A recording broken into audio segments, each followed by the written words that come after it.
Muy buenas noches, ¿cómo les va? Nuevamente nos encontramos con una edición de Salud y de Televisión. Marcela, ¿cómo estás? Bien, bienvenidos a este programa en un día muy especial, el 1 de mayo, el Día del Trabajador. Bueno, una salutación a todos que tienen la suerte de poder trabajar, a los que tenemos la suerte de trabajar en lo que nos gusta. Exactamente, sí, realmente es muy importante. Si bien es más que un festejo, es realmente una celebración triste por lo que ocurrió hace muchos años, pero bueno, se merecen un descanso todas las personas trabajadoras que realmente lo hacen día a día, y en nuestro caso los profesionales de la salud que trabajamos todos los días con sábados, domingos, lunes de guardias, enfermeras, bioquímicos, nutricionistas, médicos, etcétera, ¿no? Así que bueno, un saludo a todos ellos. Y bien, en el programa de hoy entrevistamos a la ingeniera en seguridad e higiene en el trabajo, a la ingeniera Adriana Farina. Adriana nos cuenta, porque el 28 de abril se celebró el Día de la Seguridad e Higiene en el Trabajo, nos cuenta cuál es la función de un ingeniero con capacitación para organizar, educar, concientizar en las empresas o en los lugares donde uno trabaja para evitar lo que sería un incidente o un accidente. Qué importante que es, porque hay a veces que uno no toma precauciones no solamente en empresas grandes, ¿no?, sino a veces en comercios que en lo cotidiano. Gente. Exactamente. Sí. Muy interesante lo que nos explica cuál es la función de ella, y bueno, obviamente que trabaja en varias empresas en Azul, pero delimitando bien esto del accidente y el incidente, cómo podemos colaborar para que sucedan. Y bueno, y también estuvimos con el especialista en oftalmología, el doctor Ignacio Minervini, que nos, nos recorre un poquitito la salud ocular en diferentes patologías que se pueden ver en la enfermedad de los ojos, ¿eh? Así que también muy lindo, interesante para que lo tengamos en cuenta, con varias de estas patologías que pueden afectar al ojo. Bien, en el tema mío hablamos de pérdidas y desperdicios de alimentos. Han salido en el día, en la semana anterior, datos alarmantes de estas pérdidas de 16 millones de toneladas que se pierden en alimentos al año. O sea, ¿cuántas personas se podrían dar? Es un tema, hace poco di una charla en unas jornadas que se hicieron en la universidad, y los datos que pude informarme realmente son alarmantes. Claro. Y entonces esto de explicar qué es una pérdida y qué es un desperdicio, porque es diferente, y cuánto como simples consumidores podemos incrementar las pérdidas y los desperdicios, ¿sí? ¿Cuánta gente podría comer? En un mundo donde hay gente que se está muriendo de hambre. Es un tema muy actual. Países como Francia, Australia, Inglaterra también tienen trabajos y proyectos tipo ONG muy bien organizados, porque es un tema que les preocupa mucho. Está bien. Así que vamos a los títulos y nos reencontramos enseguida.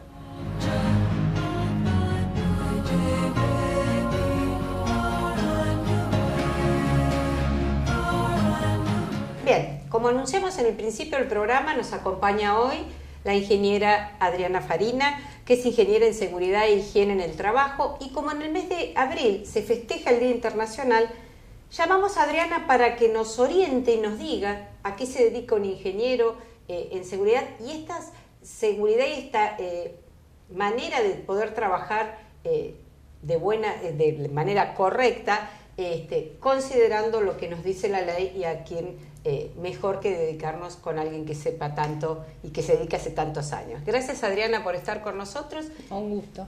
¿Y a qué se dedica un ingeniero en seguridad? El ingeniero en seguridad, lo que hacemos es, para cada empresa o puesto de trabajo, cuando hablamos en empresa no tenemos que pensar en una industria, sino cualquier empresa. Cualquier empresa. Busca evaluar los riesgos existentes en la empresa, ver si esos riesgos se pueden eliminar, y cómo capacitar a las personas, a los trabajadores, para que, obviamente, para que no se accidenten. Es decir, capacitarlos para que ellos trabajen en condiciones seguras. Y a su vez, esos riesgos deben ser eliminados. Hay que trabajar tanto con el empleador como el trabajador. Esas son las figuras de la cual habla tanto la Ley de Higiene y Seguridad como la Ley de Riesgos de Trabajo. Trabajador y empleador. Bien. Cuando uno planea, o depende del tipo de empresa, ¿qué se hace? ¿La capacitación individual al trabajador más que nada para prevenir el accidente? ¿O cómo se produce el accidente? El accidente se puede producir por dos causas. Nunca hay una casualidad. Bien. Si nos ponemos a pensar en cualquier tipo de accidente, sea laboral, sea doméstico, sea de tránsito, siempre hay una causa. Esas causas pueden ser, las dividimos en dos: conducta insegura o actos inseguros y condición insegura. El acto inseguro es lo que comete la persona, que puede ser por una falta de actitud o por aptitud. No sabe una lo que persona está que no sabe lo que está haciendo, que recién entró y nadie lo capacitó en qué trabajo tiene que hacer y en cómo hacerlo, sí. Le falta aptitud. Hay muchas personas que se accidentan el primer día de trabajo. Exacto. Y la otra es la actitud, es decir, el trabajador, ¿qué actitud tiene frente al trabajo? Sí, si lo hace consciente. Si lo hace consciente, son conductas inseguras. Exacto. Lo mismo pasa en casa, en la parte doméstica, lo mismo pasa en el tránsito. Exacto. ¿Sí?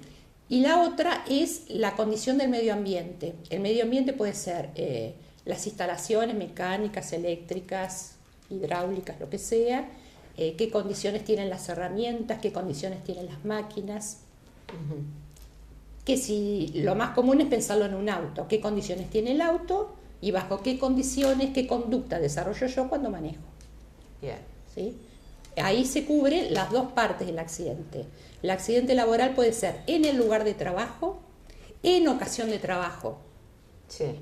Porque yo puedo estar trabajando en un lugar, pero puedo ir a hacer un trabajo a otro, o puedo ir a comprar o hacer un mandado, sí, en ocasión de trabajo, o en el trayecto, el llamado in itinere. El trabajador está cubierto por la ART desde que sale de su casa hasta que llega al trabajo, en el lugar de trabajo, y vuelve. En un tiempo determinado. En un tiempo determinado, pero más que nada en un trayecto determinado. Por eso es importantísimo que el trabajador tenga su domicilio real en la fábrica o en la empresa. Exacto. Y que realice este itinerario consciente de que está dentro del lugar de que lo puede hacer. Bien. Hablábamos de, entonces, ahí, ¿por qué se produce un accidente? La ley lo define como un acontecimiento súbito inesperado. Ahora, ¿cómo trabajamos los que hacemos seguridad? Trabajamos en lo mismo que trabajan ustedes con este programa, en la prevención. Exacto. Es prevenir. El empleado o el trabajador tiene que volver a su casa en las mismas condiciones que llegó. Bien. ¿Sí? Entonces, tenemos que prevenir ese accidente. Trabajar con él, con capacitaciones. Vos me preguntabas qué tipo de capacitación. Puede ser individual, puede ser colectiva. A veces a los empleadores les cuesta mucho tomar la decisión de parar media hora, 40 minutos para dedicarle una charla. Entonces, ¿qué se hace? Se va y se charla persona por persona. Bien. Y ¿sí? el empleado puede sacarse las dudas y saber... Sí. Exacto, esos riesgos que a veces están encubiertos y que por mala acción. Exacto. Igualmente, cuando sucede el accidente, o sea, el ingeniero en seguridad interviene cuando, o solo ustedes... Se hace un estudio, porque un accidente, la idea es accidente cero. Bien. Tenemos que tener una conducta, la empresa debe asumir una responsabilidad llamada, digamos, proactiva en la prevención y llegar a accidente cero. Hay empresas que tienen en su entrada la cantidad de días que llevan sin accidentes para una forma de promocionar y de incentivar a los empleados. Y la otra porque hay clientes que exigen que la empresa tenga accidente cero.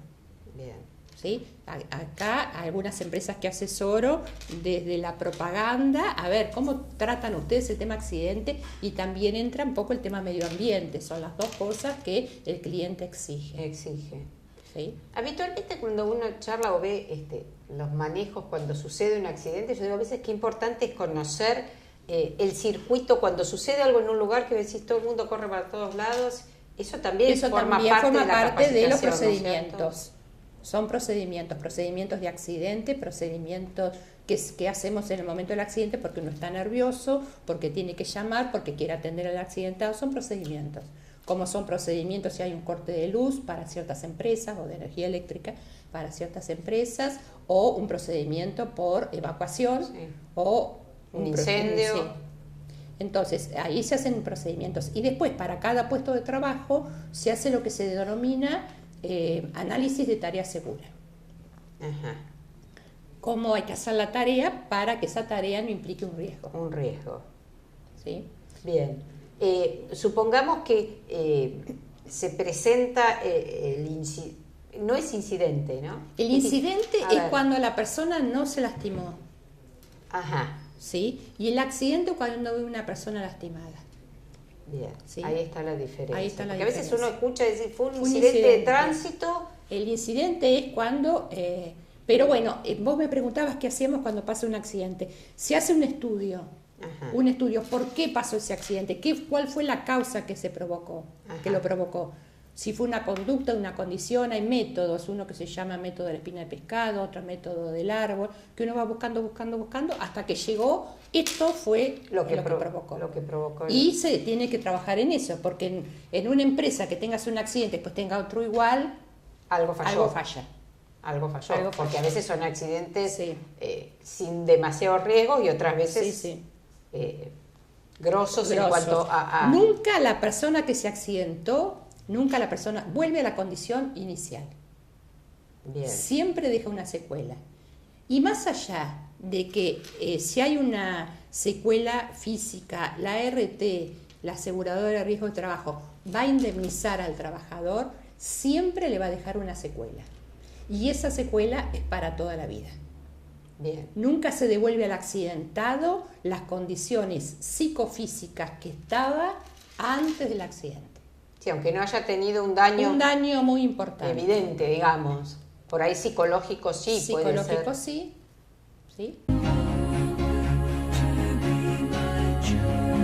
Y, por ejemplo, esto también de la seguridad laboral y ambiental. ¿Estamos protegidos?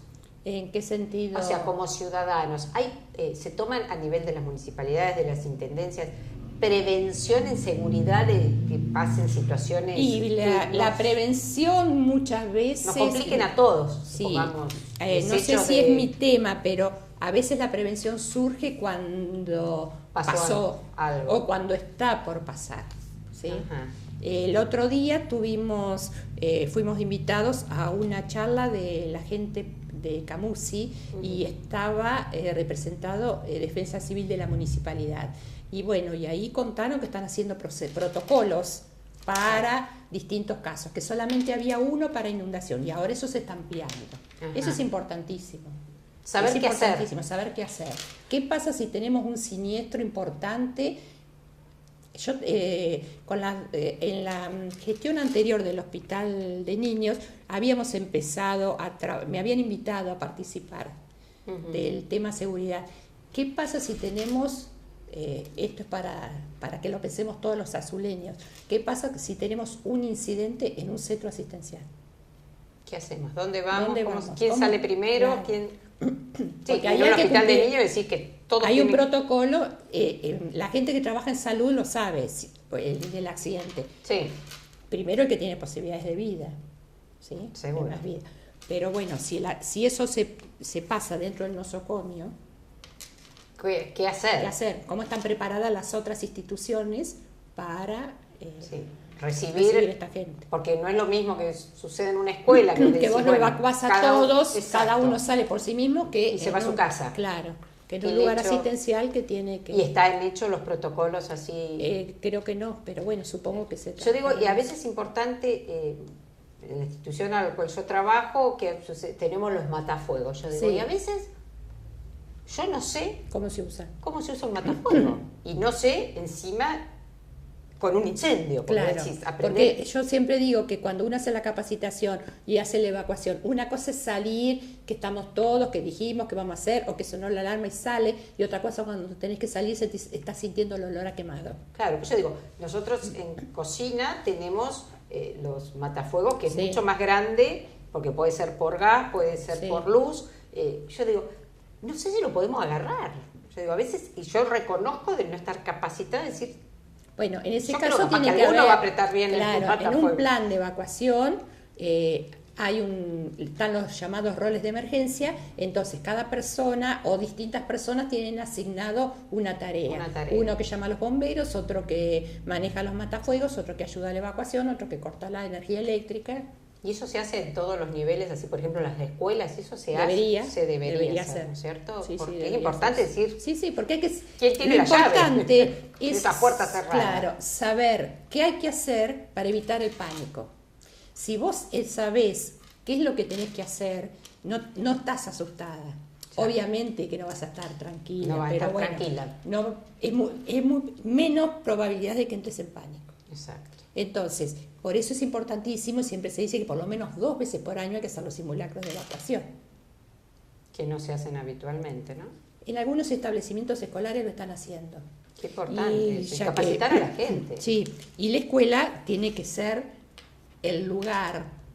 Si yo inicio a los nenes del jardín, desde la escuela, que todos los años, 2 veces por año, hago el plan de evacuación, ese chico se va formando en 12, 15 años que está en la escuela, en todo el ciclo escolar, sabe qué hacer.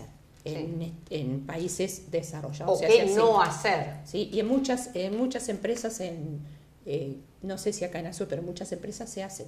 En Azul sé que se hacen en algunas. Pero si vos desde chiquitos los vas formando, lo toman como algo habitual. Y lo que yo siempre le digo cuando doy charlas de capacitación, especialmente el tema de evacuación, que seamos buenos consumidores. Porque vos vas a un espectáculo público, ¿sí? Y en el espectáculo público generalmente pagamos una entrada. Y dentro de esa entrada tenemos que tener tenemos que pagar la seguridad. Exacto. Nos tienen que garantizar el que organiza el espectáculo público, que sea al aire libre, sea en un lugar cerrado, que estén dadas las condiciones para que si hay que evacuar, se pueda evacuar como corresponde. Que no ha pasado en muchos... Que muchas veces no pasa. No pasa. ¿Por inoperancia o por ahorrar? O por ahorrar, exactamente. Seguramente. Y bueno, ya que nomás nombras la palabra ahorro, voy a aprovechar a decir que siempre un accidente es mucho más caro que lo que se puede hacer en seguridad. Seguro. Porque lo que yo haga en seguridad en una instalación es una inversión. Bien. ¿Sí? Lo que yo haga en seguridad para proteger a una persona es más que una inversión. Porque estoy protegiendo a un ser humano. ¿Sí? Evitando un grave problema para él y para la empresa también. Y lo mismo debe tener en cuenta el trabajador cuando lo hace. El accidente tiene un costo como el de un iceberg. Vos del iceberg ves una parte. Todo lo demás, que es mucho más grande que la parte que ves, lo que ves es un quinto, creo que es un quinto. Todo lo demás son gastos que no te das cuenta. Seguro. ¿Sí? Y lo que implica para el trabajador, implica para el trabajador, para la familia, para sus compañeros, para la empresa, porque la empresa, un trabajador que se accidentó, tiene que poner a otro. Ese otro está capacitado para hacer el trabajo. Sí, quizás cubre el momento. Pero por ahí no lo sabe hacer bien, entonces la producción no es buena. Sí, no tiene que buscar una persona, tomar un suplente, pagar, todo tiene su costo. Seguro. Era mucho menor el costo de la prevención. Seguro. Pero yo creo que, bueno, a raíz de varios errores u horrores que se han cometido por no tomar esto, muchas más empresas se han hecho cargo de que el costo-beneficio es... Ahora estamos teniendo mucha más presencia de las ART. Por lo menos a las empresas que asesoro están, las ART vienen, asesoran, y la superintendencia está haciendo mucho más control. Más control de lo que era antes. Quizás a veces por abusos, seguramente o inventar estos accidentes a veces no tan... Pero el derecho es aquello que puede tener un compromiso no solamente para el empleador, sino también para el ambiente, para errores humanos que puedan llegar a contaminar una ciudad. O sea, por supuesto. O líquidos o gases. Que a veces un incendio, el incendio no solo va a destruir lo que se quema, sino también la contaminación. La contaminación que trae. Bueno, realmente el tema es apasionante. Como es arduo, y también tenemos que tener en cuenta la seguridad en casa. porque los accidentes también son domésticos. Son domésticos. En algún momento hicimos una nota con una pediatra hablando de los accidentes domésticos, los horrores que cometemos, que a veces pasan y otras veces se pagan muy caros por actitudes. Y hay accidentes como el eléctrico, que un accidente de origen eléctrico es muchas veces fatal. Sí, por no conocer o por no saber. Conocer, o por no tener, o por no pagar una instalación, o por no hacer una puesta a tierra. Sí, uno piensa en los chicos, pero a veces hay más problemas con los adultos que con los chicos generalmente. Y bueno, el riesgo de incendio también es más cuando hay mucha gente, ¿no? Claro. Pero bueno, seguramente nos veremos en alguna otra oportunidad para seguir andando en este tema que realmente nos compete a todos como ciudadanos, porque todos trabajamos y formamos parte de una sociedad. Vuelvo a repetir, tenemos que primero que está en la ley, es ley. Es ley. Hay normas, está la ley y está el decreto reglamentario para las empresas en general. Uno especial para construcción y uno especial para la actividad rural. Y la construcción y la actividad rural son los de mayor accidentología. Porque son los que van cambiando. Bien. Yo creo que hemos tenido en Argentina varios casos de, Cromañón y un montón de... Y bueno, Cromañón fue una bisagra. Fue una bisagra, ¿no es cierto? Fue una bisagra. Porque todo lo demás se empezó a organizar. Se fueron provocando, dando mayores controles. Y ahora también se está agregando que hay muchos juicios, ¿no? Claro. La empresa del juicio. Entonces, tenemos de todo, pero bueno, creo que estar capacitados para saber trabajar con seguridad y formar parte de una sociedad. Crear el hábito, porque a veces nos falta el hábito. ¿Cuánto costó y aún sigue costando que manejemos con el cinturón de seguridad? O lo diario, ¿cuánto costó que nos laváramos las manos después de la gripe A?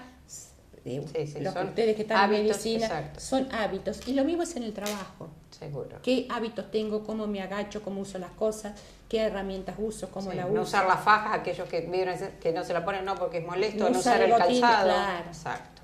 ¿Sí? Son hábitos. Es tomar conciencia. Trabajar en altura sin atarse. Sí, total, nunca me pasó. Hasta que te pasa un día. El otro día alguien me dijo, por un trabajo de pintura de varios metros, me dijo, acá nadie trabaja así, pero no es cuestión de que nadie trabaje así. Es necesario aprender a trabajar bien. Claro, porque si te caes, si sos vos el que te caes, en lugar de tardar, ¿cuánto tardás en armar un andamio? ¿Cuánto tardás en atarte? ¿Media hora, 1 hora, 2 horas, 3 horas? Si te caes son 2 meses, como mínimo, si te quebraste algo. ¿Sí? Y si te moriste, la eternidad. La eternidad. Bien, gracias Adriana por estar con nosotros. Terminar con querías leerlo de la ley. Un artículo, el 4º de la Ley de Seguridad y Higiene del Trabajo, ya que el 28 de abril es el Día de la Higiene y Seguridad, que dice: la higiene y seguridad en el trabajo comprenderá las normas técnicas y medidas sanitarias, precautorias, de tutela o de cualquier otra índole que tenga por objeto proteger la vida, preservar y mantener la integridad psicofísica de los trabajadores, prevenir, reducir, eliminar o aislar los riesgos de los distintos centros o puestos de trabajo, estimular y desarrollar una actitud positiva respecto de la prevención de los accidentes o enfermedades que pueden derivarse de la actividad laboral. Es un artículo que resume todo. ¿Sí? Tenemos en nuestras manos tener la capacidad de saber elegir dónde voy a trabajar y qué quiero hacer de mi tarea diaria. Y del empleador, de cómo quiere que se desarrolle su trabajo en su empresa. Seguramente. Gracias Adriana por estar con nosotros. Muchas gracias en 010.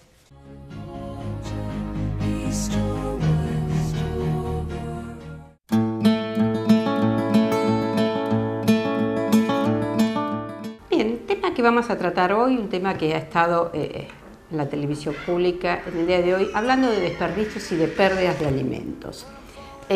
Las cifras que se daban a conocer de las 16 millones de toneladas de desperdicios que se generan en Argentina son con números muy escalofriantes de pensar que hay gente que puede tener hambre y en lugares que se tira la comida.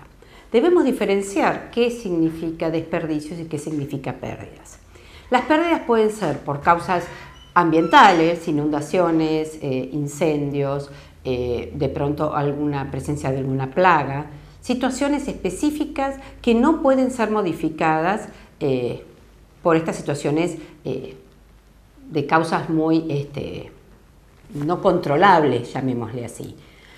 Puede haber pérdidas por mal uso o de productos conservadores, por mal uso de máquinas, supongamos si hablamos de cosechadoras o haber usado mal una máquina, entonces estamos logrando pérdidas por mal uso de las técnicas que se pueden utilizar, por mala conservación, supongamos de frutales, de no haberlos, haber tenido la precaución de cuidar los cultivos, o sea, pérdidas intencionales, pérdidas no intencionales que no se pueden modificar, y también hay pérdidas que a veces suceden por el mal uso de la mano del hombre.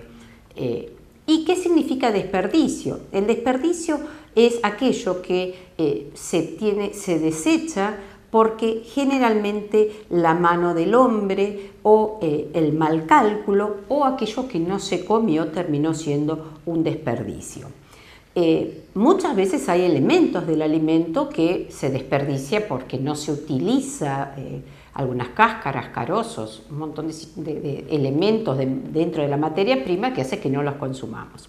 Otra manera de aumentar los desperdicios es porque dejamos que se nos vencieran un determinado producto, entonces terminamos tirándolo, o no organizamos bien la heladera y de pronto nos quedaron alimentos no visibles, entonces se nos puso feo, una verdura, una fruta, logró el deterioro por el paso del tiempo que hace que no lo pueda consumir, entonces lo termino desechando. A veces el comprar de más hace que no lo alcanzo a consumir y termino tirando porque se puso feo, se pudo vencer o pudo tener las modificaciones lógicas porque, supongamos un queso que se llegue de moho o que se corte una leche porque está vencida. O sea, estas cuestiones que podríamos llegar a tenerlas en cuenta si supiéramos organizar bien nuestras compras, nuestra elaboración, o se cocina para muchas personas y no se come, o la comida está fea, entonces el desperdicio es mayor porque a nadie le gustó, entonces se terminó tirando,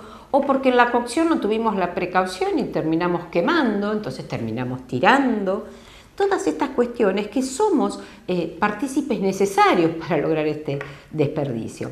Y otra tanto de estos desperdicios que es lo que se trata a través de estos programas que se organizan, los programas de valorar el alimento que se hacen a nivel de la Argentina, ONG, que ayudan a poder organizar eventos y que la comida que sobre, porque no se va a consumir, pueda ser donada, pueda ser utilizada en otras instituciones y donada, por ejemplo, en Buenos Aires es común esto de valorar el alimento en situaciones de fiestas, de eventos, que aquello que sobra, hay mucha cantidad de instituciones que lo que hacen es pasar al finalizar la fiesta a juntar los alimentos que son consumibles, no es que el desecho lo que sobró de un plato, estamos hablando de lo que sobró en la cocina, que se hace se entrega a instituciones, a comedores después de las fiestas. Hay muchas ONG en Buenos Aires que viernes, sábado y domingo se encargan de recolectar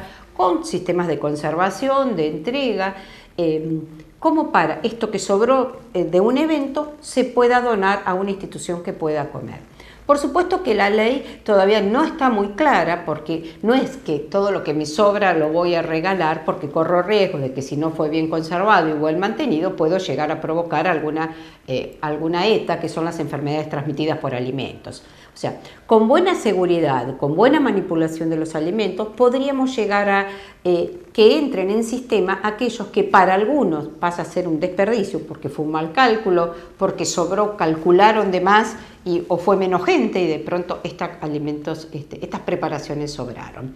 Muchas empresas tratan de tomar aquello que por defecto en la elaboración, sabemos que hay normas que rigen el producto que voy a vender. O sea, deben tener un determinado tamaño, un determinado color, una determinada dimensión del producto, que si no está dentro de ese canon, no es apto para la venta. Es entonces, de pronto, es un producto que no lo puedo comercializar, pero está apto para el consumo. Entonces, muchas empresas se encargan de que estos elementos que pueden llegar a ser tomados como una pérdida, puedan ser incorporados a un circuito alimentario y evitar esta cantidad de pérdidas. Mucho tiramos, mucho, insisto, por el mal manejo, por la mala cocción, por la mala preparación, por la mala manipulación, ajeno a aquellas pérdidas que somos, que no tenemos injerencia, como decíamos, están las cuestiones climáticas que pueden incidir en una producción de cualquier tipo de alimentos. Entonces, tengamos en cuenta que somos responsables de las pérdidas y los desperdicios en la casa.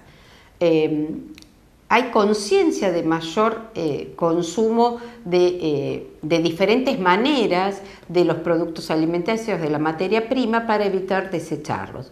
Pero creo que en el hogar muchas veces tiramos latas que están vencidas, productos que están en mal estado, porque hemos cometido algún error, ya sea en la compra o en la conservación o en la manipulación. Así que hagámonos responsables para que esta situación, que es mundial, los países como Australia, también en Francia, hay ONG muy bien organizadas de esto de salvar el alimento, de valorar el alimento, y hay muy buenas campañas para que aquello que no puede entrar en el circuito comercial pueda ser abastecer a distintas instituciones.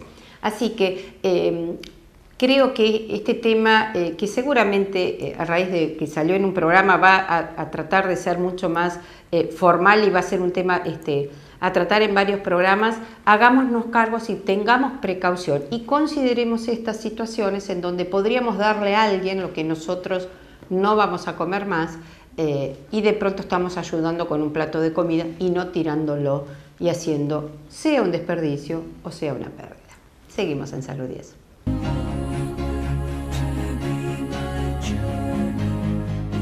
Estamos en este momento con el doctor Ignacio Minervini, que es especialista en oftalmología, y vamos a hablar de un tema que, si bien muchas veces es una patología estival, pero bueno, realmente se ven casos durante todo el año, y en este momento se ven numerosos casos de esta patología que se llama conjuntivitis.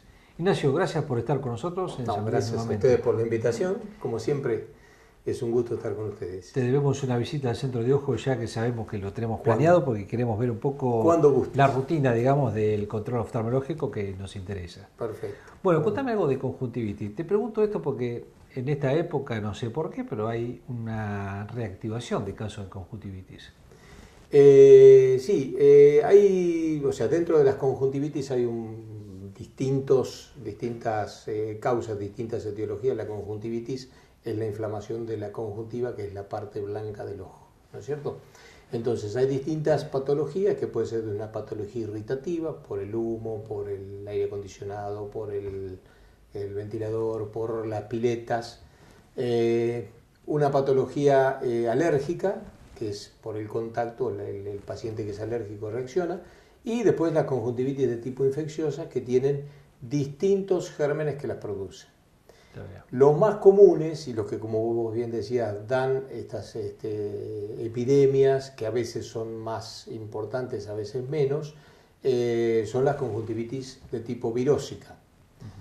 Los virus de los cuales la mayoría de las personas somos portadoras, inclusive sin tener sintomatología, los virus de vías respiratorias, adenovirus, en distintas cepas, producen conjuntivitis porque en determinadas épocas los elementos irritantes favorecen que la conjuntiva esté más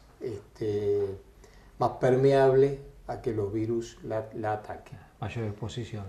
Mayor exposición, mayor irritación. Acá se da un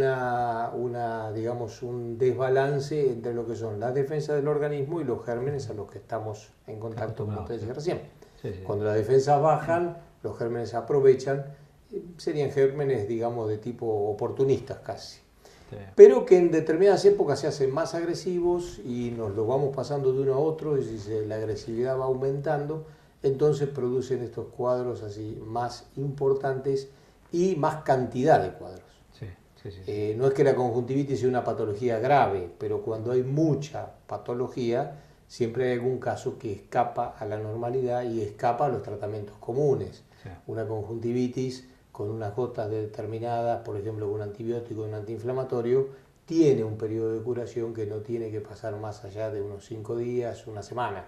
Hay mucha automedicación con la conjuntivitis, ¿no? Sí, lo que pasa es que muchas veces uno escucha que el paciente, que el primo, el hermano, al que convive, al familiar directo, usa la gotita porque empezó. Entonces, ante el menor síntoma, uno se empieza a ponerse las mismas gotas que estaba usando. Sí. Entonces, a veces, no solamente la automedicación, sino utilizar el mismo frasco, por ejemplo, que está utilizando un paciente que está contagiado. Hay que aclarar que este tipo de conjuntivitis que se dan así en forma estacional y que se dan por temporadas y que son virales, sí, no tienen un tratamiento preventivo. Entonces, el antibiótico que nosotros usamos es para prevenir una sobreinfección.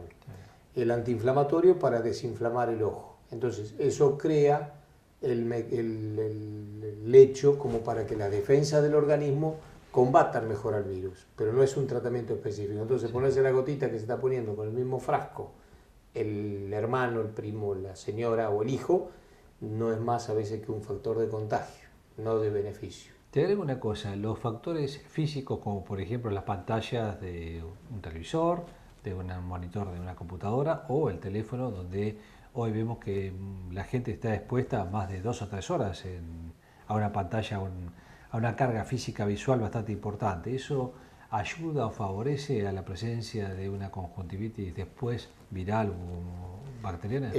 Cuando hablamos de una conjuntivitis de tipo irritativa, tenemos que tener en cuenta que, por ejemplo, en los ambientes donde nosotros nos manejamos, sobre todo en esta época, sí, estamos en ambientes donde hay aire acondicionado, donde hay ventilaciones, hay ventiladores, por ejemplo, que sí, secan el ambiente. Entonces, todo eso favorece una irritabilidad.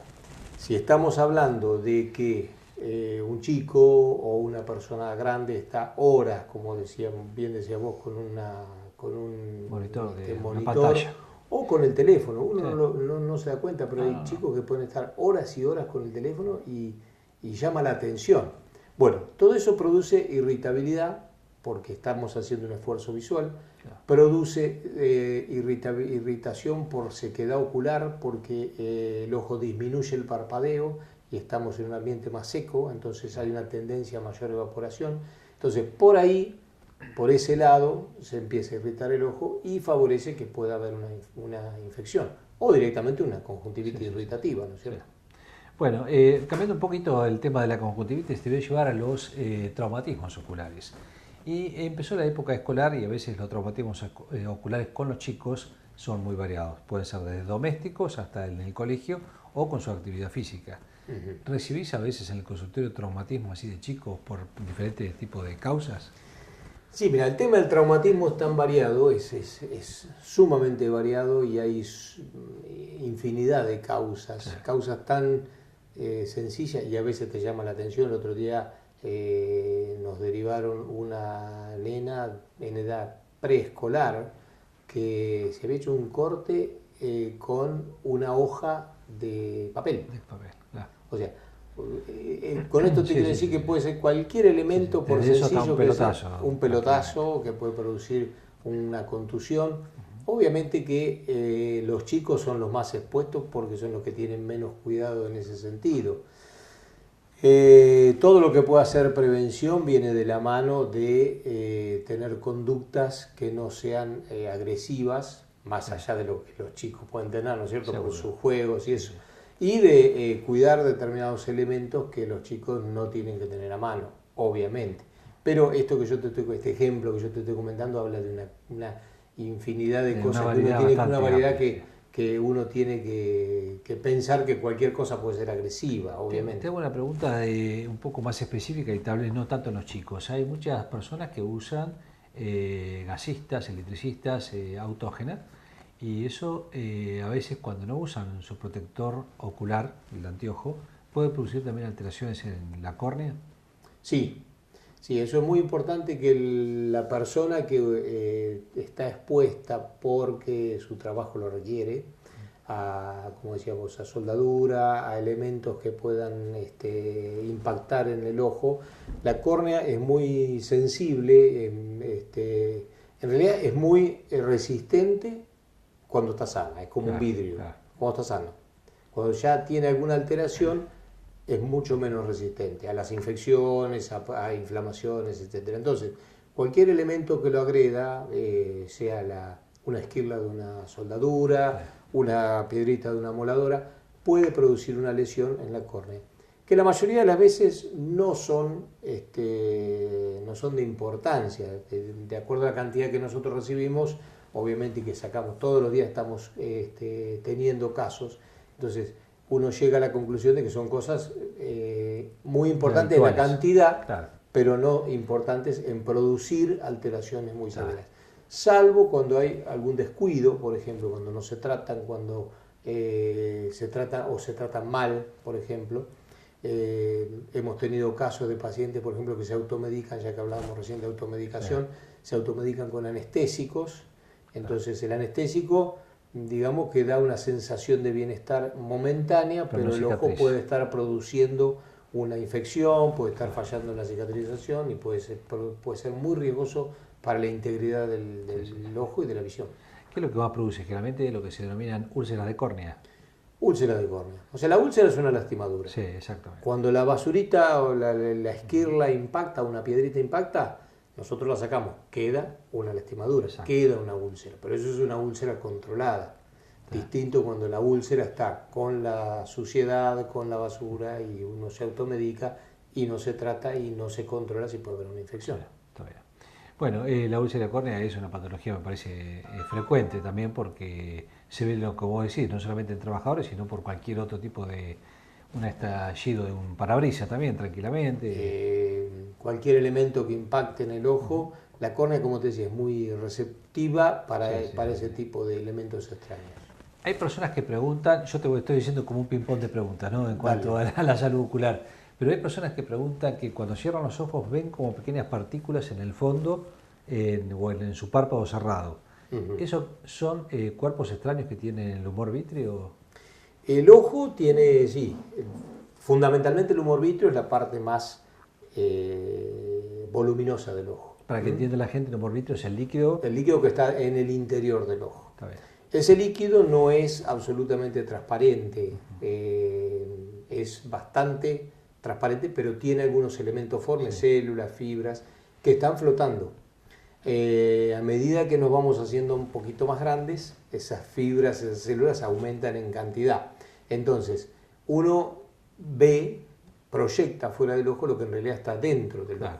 Si nosotros miramos una superficie clara, por ejemplo una pantalla, el cielo cuando está bien celeste, y movemos los ojos, vemos que hay una danza de pequeñas cositas que andan dando vueltas. Si prestamos atención a esas cositas, las vamos a notar cada vez un poco más. La mayoría de las veces no tienen ningún tipo de significado y no son absolutamente patológicas, son absolutamente normales.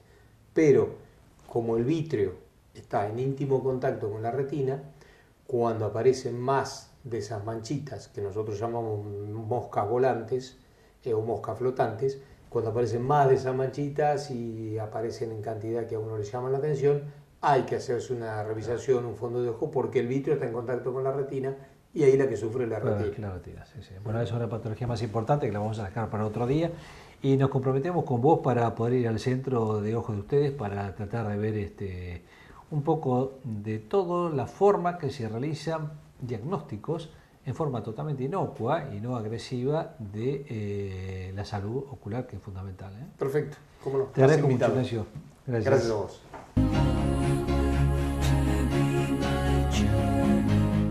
Llegamos al final de Salud 10 Televisión. Les agradecemos mucho por habernos acompañado en este día tan especial que es el Día del Trabajador. Hemos visto varios temas, Marcela. Sí, seguridad e higiene en el trabajo con la ingeniera Adriana Farina. Realmente esperemos que haya sido claro la interpretación de algo que podemos ayudar en el trabajo, en lo cotidiano.